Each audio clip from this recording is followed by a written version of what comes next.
बिल्लियों की कहानी। भाग 2। लंबी कहानी। एक छोटे से गांव में, जहां सुबह सुबह पेड़ों की ठंडी छांव और पंछियों की चहचहाहट से जीवन खिल उठता था, वहीं एक पुरानी हवेली के आंगन में बिल्लियों का एक बड़ा परिवार रहता था। उनकी पहली कहानी सबने सुनी थी, जब नन्ही चिकी और बहादुर शेरू ने गांव के बच्चों को चूहों से बचाया था। अब उनकी जिंदगी का नया अध्याय शुरू होने वाला था। नया खतरा। चिकी और शेरू के अब कई छोटे छोटे बच्चे थे। वे दिन भर खेलते कूदते, कभी पेड़ों पर चढ़ते, कभी आंगन में लोटपोट होकर मस्ती करते। लेकिन गांव में एक नया खतरा मंडराने लगा। पास के जंगल में एक बड़ी चालाक लोमड़ी रहने लगी थी। वह रात के अंधेरे में हवेली के पास घूमती और बिल्लियों के बच्चों पर नजर रखती।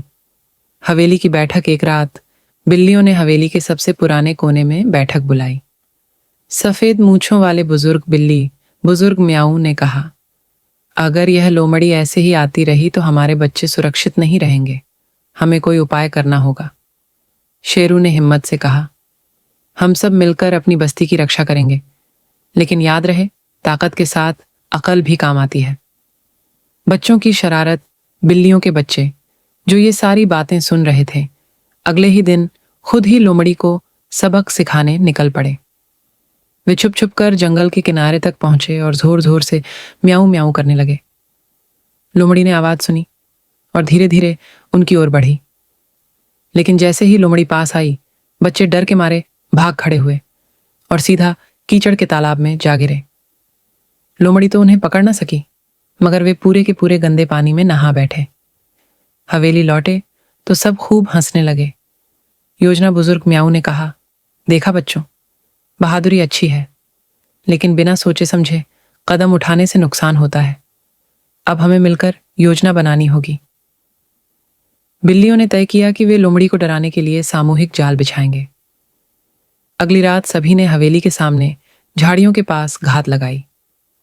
परिणाम, जब लोमड़ी धीरे धीरे वहां पहुंची तो अचानक चारों तरफ से दर्जनों बिल्लियां म्याऊं म्याऊं करती उस पर टूट पड़ी। कुछ ने उसकी पूंछ पकड़ ली, कुछ ने पंजों से जोरदार खरोंचें मारी। इतना शोर हुआ कि लोमड़ी डर गई और भाग खड़ी हुई। उस दिन के बाद वह फिर कभी हवेली के पास नहीं आई। खुशी का दिन। बिल्लियों ने जीत का जश्न मनाया। बच्चे, जो अब साफ सुथरे हो चुके थे, पहले से ज्यादा समझदार भी बन गए। चिकी और शेरू ने उन्हें प्यार से कहा, याद रखो, एकता में ताकत है। अगर हम सब साथ हैं तो कोई दुश्मन हमें नुकसान नहीं पहुंचा सकता। और इस तरह हवेली की बिल्लियां फिर से शांति और खुशी से रहने लगीं। क्या आप चाहेंगे कि मैं भाग 3 भी लिखूं, जहां बिल्लियों के बच्चे बड़े होकर नई रोमांचक यात्राओं पर निकलें?